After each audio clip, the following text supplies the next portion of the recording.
Hello friends, welcome back. Myself Kriti Verma. Welcome to my channel Biology Bite. तो ये है our environment का lecture number 2। पिछले lecture में हमने बहुत सारे इम्पॉर्टेंट टॉपिक्स को डिस्कस करा था। आज हम लेक्चर नंबर 2 को डिस्कस करेंगे। ये जो हमारा चैप्टर है आवर इन्वायरमेंट, बेसिकली ये लर्निंग चैप्टर है। इसमें ज़्यादातर जो टर्म्स है वो लर्न करने वाले हैं। जैसे हमारे पिछले चैप्टर्स थे लाइफ प्रोसेस, रिप्रोडक्शन वगैरह, वो सब समझने वाले चैप्टर्स, बट ये चैप्टर्स लर्निंग चैप्टर है। इसमें आप लर्न करेंगे सारे टर्म्स को। तो हमारा आज का टॉपिक है पॉल्यूशन। अब हमारा इन्वायरमेंट है तो हमारे कारनामों की वजह से यहाँ पॉल्यूशन तो क्रिएट होगी ही। तो उसी पॉल्यूशन को वो कैसे क्रिएट होती है, कितने टाइप्स के होते हैं, इन सारी चीज़ों को हम डिस्कस करेंगे एक एक करके। पहला क्वेश्चन है व्हाट इज़ पॉल्यूशन। इन्वायरमेंट में ऐसी सारी चीज़ें जिसकी ज़रूरत इन्वायरमेंट को नहीं है उसे हम हार्मफुल पॉल्यूटेंट्स कहते हैं, जो हमारे इन्वायरमेंट में डिफरेंट टाइप्स के पॉल्यूशन कॉज करते हैं। फर्स्ट है एयर पॉल्यूशन। एयर में जो हार्मफुल पॉल्यूटेंट्स प्रेजेंट होते हैं जिसकी वजह से पॉल्यूशन कॉज होती है उसे हम पॉल्यूटेंट्स कहते हैं। और इसी हार्मफुल एयर पॉल्यूटेंट्स की वजह से हमारे एटमॉस्फेयर में पॉल्यूशन कॉज होती है, उसे हम एयर पॉल्यूशन कहते हैं। ये पॉल्यूटेंट्स डिफरेंट जगह से आते हैं। जैसे हम नेचुरल पॉल्यूटेंट्स की बात करें तो यहाँ पे लाइटनिंग की वजह से या फिर जो वोल्केनो इरप्शन होती है उसमें से भी बहुत सारे हार्मफुल पॉल्यूटेंट्स रिलीज़ होते हैं जो हमारे एटमॉस्फेयर में एयर पॉल्यूशन कॉज करते हैं। जैसे जंगलों में आग लग जाती है तो वहाँ भी हार्मफुल पॉल्यूटेंट्स हमारे एटमॉस्फेयर में रिलीज़ होते हैं जो एयर पॉल्यूशन का कारण होती है। यहाँ पे अगर आप सिटीज़ में देखेंगे तो सिटीज़ में बहुत सारे इंडस्ट्रीज़ होते हैं और वहाँ से बहुत सारे हार्मफुल पॉल्यूटेंट्स रिलीज़ होते हैं एयर में, हमारे एटमॉस्फेयर में, जो एयर के साथ मिक्स होकर एयर पॉल्यूशन क्रिएट करता है। फार्मर्स जो अपने खेतों में फर्टिलाइजर्स का यूज़ करते हैं वो भी एयर पॉल्यूशन का एक कारण होता है। यहाँ पे जो ऑटोमोबाइल्स होते हैं जैसे car, trucks, buses, motorcycle, aeroplanes, इसमें से भी बहुत सारे स्मोक्स निकलते हैं जो एयर पॉल्यूशन का कारण होता है। और अभी रिसेंटली आपने एक एग्जाम्पल तो देखा ही होगा, हम लोग जो दिवाली में क्रैकर्स जलाते हैं वो उसका जो धुआं होता है, स्मोक होता है, वो हमारे एटमॉस्फेयर में फैल जाता है और उससे बहुत ही ज़्यादा पॉल्यूशन, एयर पॉल्यूशन क्रिएट होती है। जैसे इंडस्ट्रियल एरियाज से भी बहुत सारे हार्मफुल पॉल्यूटेंट्स रिलीज़ होते हैं जो एयर पॉल्यूशन भी करते हैं और वाटर पॉल्यूशन भी करते हैं। जैसे सीवेज ट्रीटमेंट से वाटर पॉल्यूशन कॉज होती है, पावर प्लांट से भी बहुत सारे हार्मफुल पॉल्यूटेंट्स रिलीज़ होते हैं जो वाटर पॉल्यूशन या फिर एयर पॉल्यूशन कॉज करते हैं। और इसी पॉल्यूशन की वजह से ह्यूमन बींग्स में, प्लांट्स में या फिर एनिमल्स में बहुत सारे सीरियस डिजीज़ होती है। जैसे ह्यूमंस की बात करें तो बहुत सारे लंग्स डिजीज़ होते हैं पॉल्यूशन की वजह से, और इसीलिए हमें पॉल्यूशन क्रिएट नहीं करना चाहिए। हमें ऐसी कोई भी एक्टिविटीज़ नहीं करनी चाहिए जिससे हमारा इन्वायरमेंट पॉल्यूट हो। हमें अपने इन्वायरमेंट को प्रोटेक्ट करना चाहिए। सेकंड है वाटर पॉल्यूशन। वाटर में जो भी अनवांटेड थिंग्स प्रेजेंट होते हैं जो वाटर को पॉल्यूट करते हैं, गंदा करते हैं, उसे हम वाटर पॉल्यूशन कहते हैं। जैसे इंडस्ट्रीज से, इंडस्ट्रियल एरियाज से बहुत सारे पॉल्यूटेंट्स रिलीज़ कर देते हैं डायरेक्टली रिवर में, तो उससे हमारा वाटर पॉल्यूट हो जाता है। खेतों में फार्मर्स फर्टिलाइजर्स का यूज़ करते हैं, पेस्टिसाइड्स एंड फर्टिलाइज़र का, वो भी वाटर के साथ मिक्स होकर वाटर को पॉल्यूट करती है। जैसे लोग अपने घरों से सारे गार्बेज को निकालकर वाटर में डंप कर देते हैं, वो भी वाटर को पॉल्यूट करते हैं। यहाँ फिगर में देख रहे होंगे बहुत सारे प्लास्टिक्स हैं, वाटर बॉटल्स हैं जो वाटर को पॉल्यूट करते हैं, वाटर पॉल्यूशन कॉज करते हैं, जो डायरेक्टली ह्यूमन बींग्स वाटर में डंप कर देते हैं। थर्ड है सॉइल पॉल्यूशन, जो भी कूड़ा कचरा गार्बेज हम अपने सराउंडिंग्स में फेंक देते हैं वो सॉइल पॉल्यूशन कॉज करता है। ह्यूमन बींग्स जो होते हैं वो कहीं भी गार्बेज को डंप कर देते हैं, जिससे सॉइल पॉल्यूशन कॉज होता है हमारे एटमॉस्फेयर में। ये जो सॉइल पॉल्यूशन के पॉल्यूटेंट्स है वो बायोडिग्रेडेबल भी हो सकते हैं और नॉन बायोडिग्रेडेबल्स भी हो सकते हैं। ये दोनों टर्म्स को हम आगे डिस्कस करेंगे कि what is biodegradable substance and non biodegradable substance. कुछ अदर पॉल्यूशन भी होते हैं, जैसे रेडियो एक्टिव पॉल्यूशन। बहुत सारे हार्मफुल रेज होते हैं जो ह्यूमन बींग्स को या फिर अदर एनिमल्स प्लांट्स को हार्म करते हैं, उसे हम रेडियो एक्टिव पॉल्यूटेंट्स कहते हैं, जिससे रेडियो एक्टिव पॉल्यूशन कॉज होता है। सेकंड है नॉइज़ पॉल्यूशन, जैसे हम लाउड स्पीकर बजाते हैं जो नॉइज़ पॉल्यूशन कॉज करता है। जो ऑटोमोबाइल्स होते हैं, रॉकेट्स होते हैं, उनके साउंड्स बहुत ही ज़्यादा हाई होते हैं जो नॉइज़ पॉल्यूशन कॉज करते हैं हमारे एटमॉस्फेयर में। रेडियो एक्टिव पॉल्यूशन में बहुत सारे हार्मफुल रेज होते हैं जो ह्यूमन बींग्स में cancer and various skin disease cause करते हैं। तो ये हमने पढ़ा कुछ पॉल्यूशन के टाइप्स को जो हमारे एटमॉस्फेयर में डेली लाइफ में देखने को मिलते हैं। अगला टॉपिक है ओजोन इन एटमॉस्फेयर। हमारे एटमॉस्फेयर में जो ओजोन होते हैं उसके बारे में हम पढ़ेंगे, उसका फॉर्मेशन कैसे होता है और उसका क्या क्या फंक्शन होता है हमारे एटमॉस्फेयर में। सबसे पहला क्वेश्चन है ओजोन का फॉर्मेशन हमारे एटमॉस्फेयर के कौन से लेयर में होता है। तो ये स्ट्रेटोस्फेयर में होता है। एटमॉस्फेयर का जो स्ट्रेटोस्फेयर लेयर है उसमें ओजोन का फॉर्मेशन होता है। यहाँ आप देखेंगे ओजोन का फॉर्मेशन होता कैसे है। जैसे हमारे एटमॉस्फेयर में स्ट्रेटोस्फेयर में O2 मॉलिक्यूल्स है और सन से अल्ट्रा वायलेट रेज जब उस पर पड़ती है, यूवी रेज जब उस O2 मॉलिक्यूल्स पे पड़ेगी तो वो ऑक्सीजन एटम में स्प्लिट हो जाएगा और वही ऑक्सीजन एटम जब दूसरे O2 मॉलिक्यूल से कंबाइन होगा तो वो ओजोन का फॉर्मेशन करेगा। जैसे आप यहाँ पे देखेंगे ये जो O2 मॉलिक्यूल्स हैं जो हमारे स्ट्रेटोस्फेयर में प्रेजेंट है, सन से यूवी रेडिएशन पड़ेगा इस पे और ये ऑक्सीजन एटम में स्प्लिट हो जाएगा और यही ऑक्सीजन एटम यहाँ पे दूसरे O2 मॉलिक्यूल्स के साथ कंबाइन करके O3 मॉलिक्यूल्स का फॉर्मेशन करेगा, जिसको हम ओजोन कहते हैं।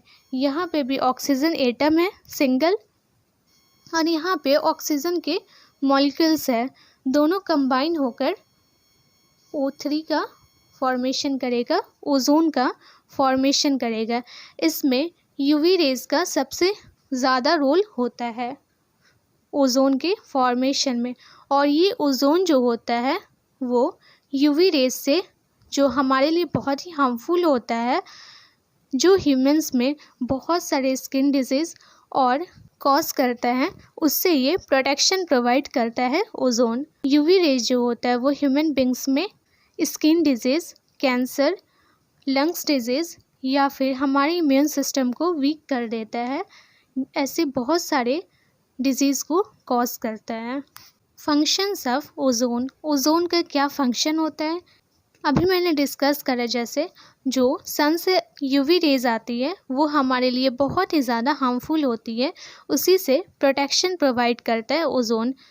वो जो यूवी रेज जो होते हैं, skin cancer, cataract in eyes, weaken immune system, destruction of plants, ये सारे कॉज करता है। ह्यूमन में स्किन कैंसर होना, आइज़ में प्रॉब्लम होना, आइज़ में इरिटेशन होना, इम्यून सिस्टम को वीक कर देना और प्लांट में क्लोरोफिल वगैरह का डिस्ट्रक्शन होना, ये सब अल्ट्रा वायलेट रेडिएशन से होता है।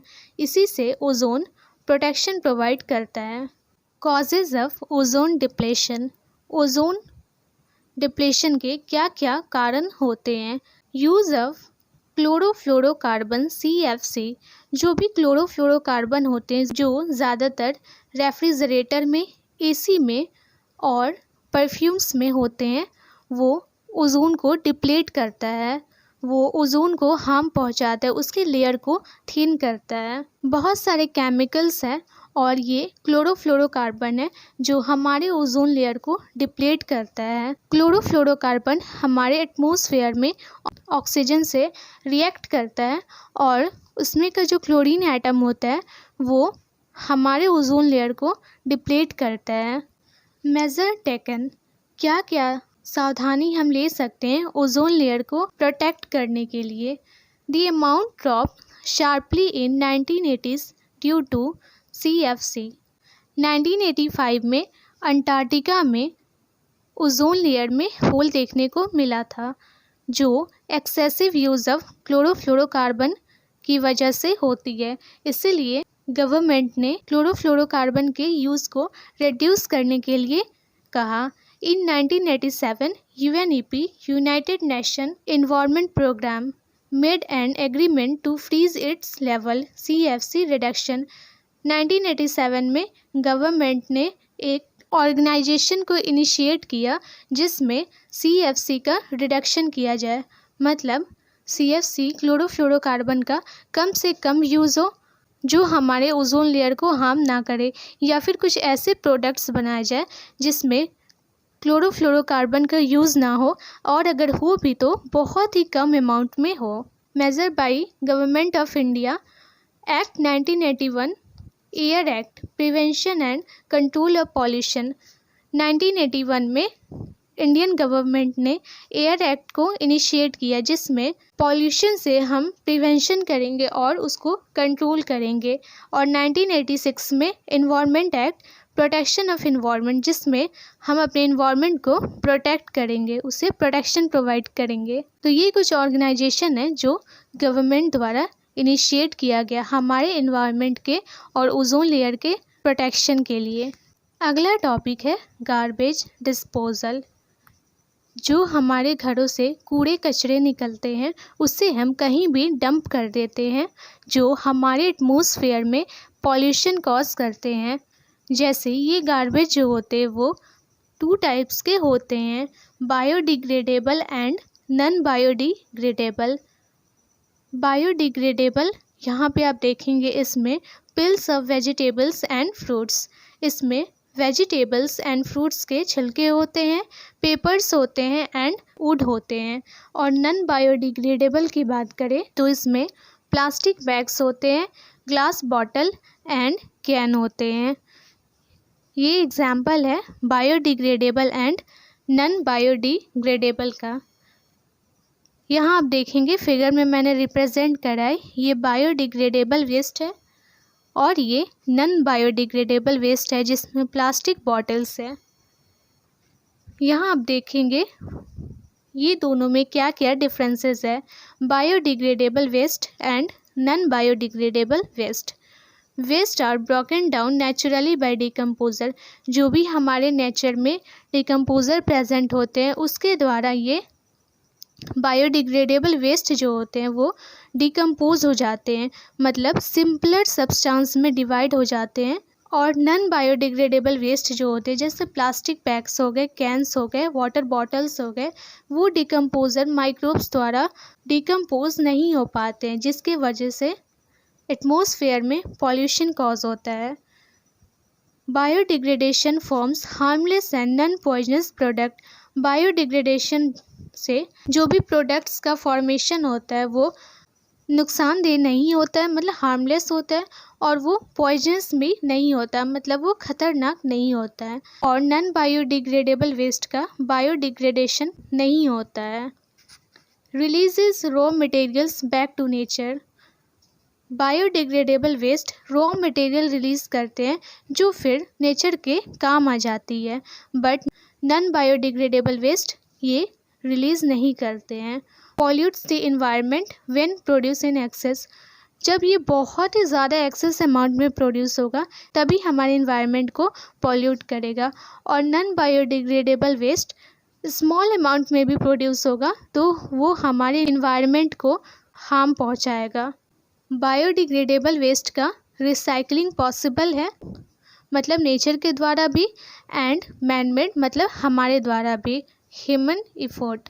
और जो नॉन बायोडिग्रेडेबल वेस्ट होते हैं वो उसका जो रिसाइकलिंग होता है वो नेचुरली नहीं हो सकता है, वो ह्यूमन एक्टिविटी की वजह से ही हो सकता है। जैसे प्लास्टिक बॉटल्स होते हैं तो वो ह्यूमन एक्टिविटी मतलब हम लोग उसे रिसाइकल करके फिर से यूज़ कर सकते हैं, इसमें नेचर का कोई भी रोल नहीं होता है।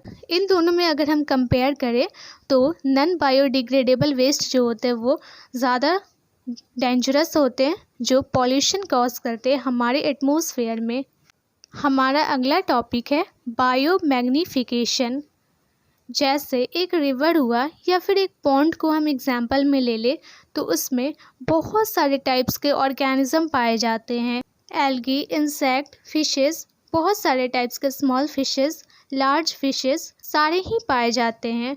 जैसे इंडस्ट्रियल एरिया से बहुत सारे हार्मफुल पॉल्यूटेंट्स वाटर में रिलीज होते हैं जो वाटर पॉल्यूशन कॉज करते हैं।